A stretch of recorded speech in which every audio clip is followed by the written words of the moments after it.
Hello students, मैं Pradeep sir impulse institute Dehri से आपकी सेवा में हाजिर हूँ। हमारे इस चैनल में आपका स्वागत है। बहुत सारे बच्चों का डिमांड था कि रिमूव टू पर मैं एक वीडियो बनाऊं, इसलिए आज हमने फैसला किया है कि आपको रिमूव टू के बारे में पढ़ाऊं। रिमूव टू इंग्लिश ग्रामर का एक महत्वपूर्ण चैप्टर है और शायद ही कोई ऐसा एग्जाम होगा जिसमें रिमूव टू नहीं पूछा जाता है। अर्थात हर एग्जाम में रिमूव टू हम देखते हैं, चाहे कंपटीशन का हो चाहे एकेडमिक हो, हर जगह रिमूव टू से सवाल कुछ न कुछ अवश्य रहता है। Please listen to me carefully and watch every inch at any cost. First of all, I want to tell you the meaning of remove to। remove to में देखिए, remove एक वर्ब है। remove का मतलब हटाना होता है। to एक एडवर्ब है और to का मतलब होता है अत्यधिक, जरूरत से ज्यादा, बहुत, भी, etc। remove to के मुख्य बातों पर आने से पहले मैं आपको बता देना चाहता हूं कि remove to को एक और नाम से भी जाना जाता है। इसको रिमूवल ऑफ टू के नाम से भी जाना जाता है। रिमूव टू पढ़ाने से पहले एक चीज मैं आपको बता देना चाहता हूं। मेरा वर्षों का अनुभव है। मैंने रिमूव टू पर सर्च और रिसर्च करने के बाद इस नतीजे पर पहुंचा हूं कि इसमें हम लोग प्रायः तीन चीज देखते हैं। कुछ ऐसी चीजें हैं जो बदल रहा है, जो बदलता है, और कुछ ऐसी चीजें हैं, ऐसे वर्ड्स हैं जो नहीं बदलता है, और कुछ ऐसी भी बातें हैं जो बाहर से लिखना पड़ता है, अलग से लिखना पड़ता है। आप यहां देख सकते हैं कि टू को सो में बदल दिया गया है और फिर एक दूसरा जो टू है उसको दैट में बदल दिया गया है। तो इसमें टू, दोनों टू को क्या करते हैं, रिमूव टू बनाते समय बदल दिया जाता है। लेकिन वाक्य के प्रारंभ में जो सब्जेक्ट और ऑक्सिलरी वर्ब होता है उसको हम नहीं बदलते हैं, और दोनों टू के बीच में जो एडजेक्टिव होता है उसको भी नहीं बदला जाता है। और अंत में आप देख सकते हैं भी1 और अदर वर्ड, इसको भी नहीं बदला जाता है। अदर वर्ड रह भी सकता है और नहीं भी रह सकता है। और कुछ ऐसी चीजें हैं जो हम बाहर से लाते हैं, जैसे आप यहां देख सकते हैं सब्जेक्ट को। हालांकि ये सब्जेक्ट यहां जो आप देख रहे हैं, इसी सब्जेक्ट को हम पुनः लिखते हैं, लेकिन यहां पर क्या है, यहां पर जो भी सब्जेक्ट होता है प्रोनाउन के रूप में होता है। अगर यहां नाउन है तो यहां प्रोनाउन होगा, अगर यहां प्रोनाउन है तो उसी प्रोनाउन को हम सेम लिखते हैं। इसको समझाने के लिए एक और हम चार्ट का यहां व्यवस्था कर रहे हैं। इसको ठीक से समझने के लिए ध्यान से देखिए।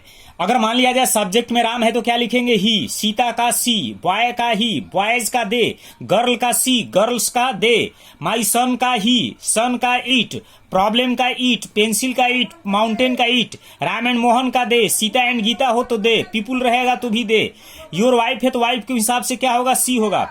और प्रोनाउन अगर रहेगा तो ज्यों का त्यों हो जाएगा। आई का आई, वी का वी, यू का यू, ही का ही, सी का सी, दे का दे, ईट का ईट। अब हम विचार करेंगे कि कब कैन नॉट लिखेंगे और कब कुड नॉट। तो बहुत आसान है। जब आपके वाक्य में इज एम आर रहेगा तो कैन नॉट लिखिएगा, अर्थात प्रेजेंट टेंस रहेगा तो कैन नॉट लिखेंगे। अगर वाक्य में सब्जेक्ट के बाद वाज या वर रहेगा तो कुडंट लिखेंगे। यानी पास्ट में जब वाक्य रहेगा तो कुडंट का प्रयोग किया जाएगा और प्रेजेंट में कैन नॉट का प्रयोग किया जाता है। तो अब चलिए एग्जाम्पल से समझने की कोशिश करते हैं। देखिए यहां पर लिखा हुआ है Ram is too old to run fast. यानी राम क्या है, बहुत अधिक। टू देखिए निगेटिव वर्ड है, यहां अत्यधिक है, निगेटिव सेंस में लिया गया है। राम जरूरत से ज्यादा बूढ़ा है टू रन फास्ट, तेज दौड़ने के लिए।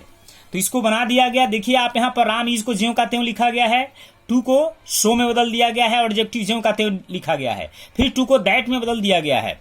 फिर यहां देखिए राम का यहां पर क्या कर दिया गया है, ही लिख दिया गया है। अब यहां राम का राम आप नहीं लिख सकते हैं, नाउन को जो है प्रोनाउन में बदल कर लिखा जाता है, आपको भी पता होगा।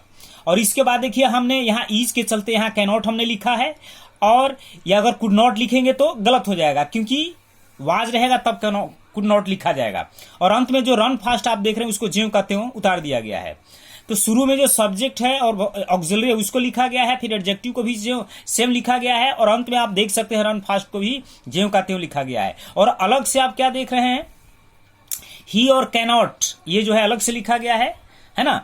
और जो बदला गया है उसमें क्या है, टू को सो में बदला गया है और फिर टू को आप यहाँ पर देख सकते हैं दैट में। इस प्रकार इसका अर्थ हो गया राम इतना बूढ़ा है कि तेज दौड़ नहीं सकता है और राम इतना बूढ़ा है कि वह तेज दौड़ नहीं सकता है। लिखने में अंतर है, लेकिन जहां तक सेंस का सवाल है दोनों के सेंस में कोई अंतर नहीं है। ये ट्रांसफॉर्मेशन में भी आता है, ट्रांसफॉर्मेशन में यही होता है, हम केवल शब्दों को बदलते हैं, अर्थ को नहीं बदलते हैं।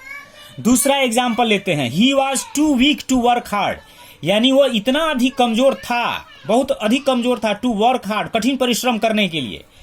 तो इसको देखिए, टू को सो में कर दिया गया, फिर टू को दैट कर दिया गया है, यहाँ आवाज के चलते क्या किया गया है, कुड नॉट कर दिया गया है।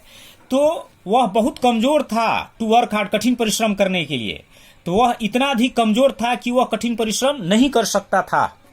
देखिए रिमूव टू में देखिए टू को ही केवल हटाने की बात होती है।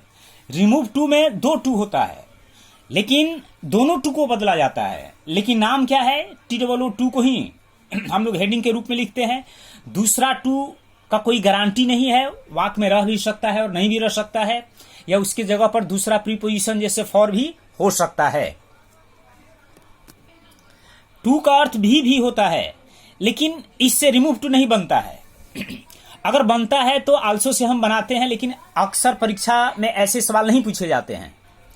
एक बात पर और ध्यान दीजिएगा, कभी कभी जो दूसरा टू है उसके पहले नॉट भी मिल सकता है, इसको हम नेगेटिव इन्फिनेटिव कर सकते हैं। अगर ऐसा हो तो आप क्या करेंगे, कैन नॉट के जगह पर कैन लिखेंगे, या कुड नॉट की जगह पर केवल कुड लिखिएगा, और पहले की ही तरह यहां भी परिवर्तन चलता रहेगा और कुछ परिवर्तन नहीं करना है, केवल नॉट रहेगा तो नॉट को हटा देना है। हम कैसे समझेंगे कि आपको ठीक से समझ में आ गया, इसके लिए हम आपको प्रैक्टिस के लिए कुछ सवाल देते हैं। या तो आप इसका स्क्रीनशॉट ले लीजिए या वीडियो को रोक करके आप लिखिए और बनाइए।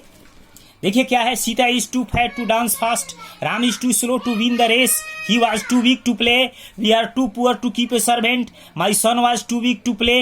अब देखिए सन के हिसाब से यहां पर ही लिखिएगा, he is too weak to walk, I was too weak to run fast, the boys are too tired to work, she is too proud to beg, you are too lazy to work, he is too intelligent not to understand tricks. अगर किसी प्रकार का कोई problem हो, समझने में कोई दिक्कत हो या बनाने में कोई दिक्कत हो, तो इस नंबर पर फोन करें और पसंद आने पर शेयर करें, लाइक करें, कमेंट करें, ताकि दूसरे भी लाभान्वित हो सके, और सब्सक्राइब करना ना भूलें। इसके बाद जो बेल आइकन आता है उस घंटी को दबाना भी ना भूलें, ताकि अगले वीडियो की जानकारी सबसे पहले आपको मिले। यही आपकी हमारे लिए सबसे बढ़िया गुरु दक्षिणा होगी। Thanks for watching. फिर मिलेंगे अगले वीडियो में। ये हमारा बेसिक नॉलेज है, और भी नॉलेज है, लेकिन उसके लिए आपको अगले वीडियो का इंतजार करना पड़ेगा। तब तक के लिए अलविदा।